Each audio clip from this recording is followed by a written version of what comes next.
Good morning. This is the Great Basin Fire Potential Briefing for Saturday, July 27th.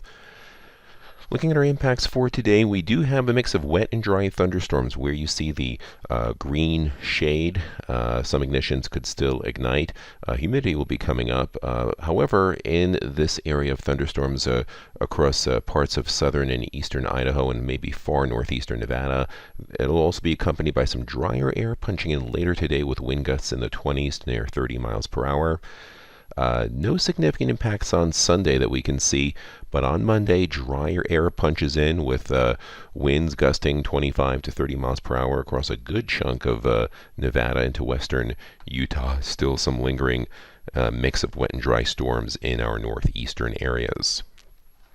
Precipitation over the past 24 hours, you can see a wide coverage, heaviest in parts of Utah south of I-80, and also some heavier amounts, at least a tenth of an inch to a quarter of an inch. You see the blue shades along the Sierra front and in parts of eastern Nevada. The lightning on the right-hand side was extensive, kind of carpet bombed across the whole area. So we'll have to watch, especially this western periphery, for holdovers as we go into the next 2 days as drier air starts to punch in from the west. We still had about another 15 or so fires pop up, new fires in the red, recent existing fires in the yellow. The larger circles and open circles indicate larger fires and possible type 2 or type 3 teams on them. Observed precipitation, again, heaviest amounts across our southern and eastern areas. The areas in the green indicate a half inch or more. Dried out a little bit across our northern areas. In terms of percentage of normal, we can see it's 0 to 5% of normal. We see the dark red colors in our northern areas. But as you head further into central and southern areas, you can see these yellow shades still indicating slightly below normal because the monsoon hasn't fully swung in, but we did have some locally heavier pockets along the Sierra front. Our ERCs, kind of a mix. In the north, they are increasing because of the recent drier air, and some of the ERCs in some stations is pushing beyond the 80th percentile. We've moistened up quite a bit in central and southern Utah and down into southern Nevada with the recent rains. 10-hour fuels, looks like they've moistened up a little bit here across parts of Utah. They're 7 or 8%, typically not too worried until they drop down below 5%. So our driest areas continue to be northwestern Nevada and parts of western and southern Idaho.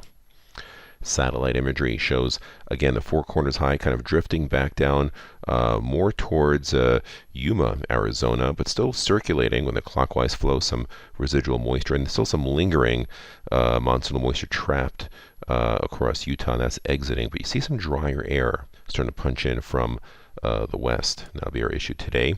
So today we see that drier air here on the left-hand side punching across southern western Nevada, the moisture exiting to the east. Our 7-day fire potential outlook shows where we've moistened up the most across our southern and eastern areas, and where we're still borderline dry across western areas of Nevada, southwest Idaho. There will be some winds, not critical, but these dark green to orange shades indicate gusts about 25 to 28 miles an hour this afternoon up in Idaho, and where they've had recent lightning the last few days, humidity in the teens to low 20s, not really critically dry, but drier than it's been in a couple of days, otherwise fairly light winds. On Sunday, a dry trough low pressure, a weak one pushes in. There could be some winds with it. We'll have to wait and see. Drier across the west, and looks like some gradual drying to our east. And here is a look at our peak winds, fairly light across most areas, maybe moderate breezes gusting in the low 20s across the Sierra front, but you notice the humidity drying out, especially across our western areas and even southern areas, drying down into the teens to near 10%.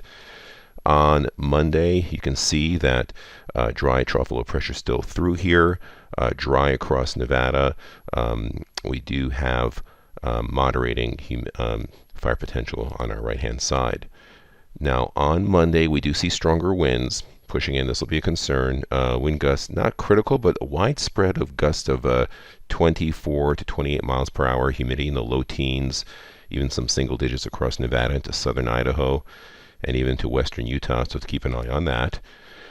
The 3-day precipitation accumulation will be mainly across eastern areas, and I'll be mainly for today as that moisture exits out, drying out, even dry across most of Arizona. Further down the road on Tuesday, high pressure kind of rebuilds, and it's kind of centering around the four corners and starting to circulate some deeper moisture coming up from the south. Fire potential still drying out across western areas. And there's that moisture pushing up mostly into the Arizona Strip and Utah, drier on our western and northern periphery. And as we go into Thursday, that moisture really dissipates and moves on out. We get drier air punching in from the west.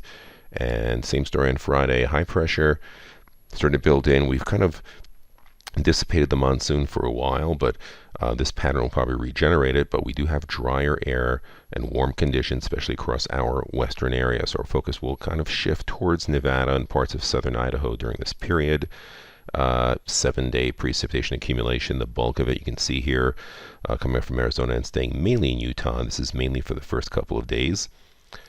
The 8 to 14-day outlook above normal temperatures, but we look at the precipitation here on the right and probably a re-emergence of the monsoon with above normal precipitation chances going pretty far north into parts of not just Utah, but parts of southeastern Idaho, maybe into western Wyoming. So lots of lightning and probably some scattered precipitation, but probably a lot of starts with lightning, but with the higher humidity, perhaps not as much fire growth. We'll wait and see on that.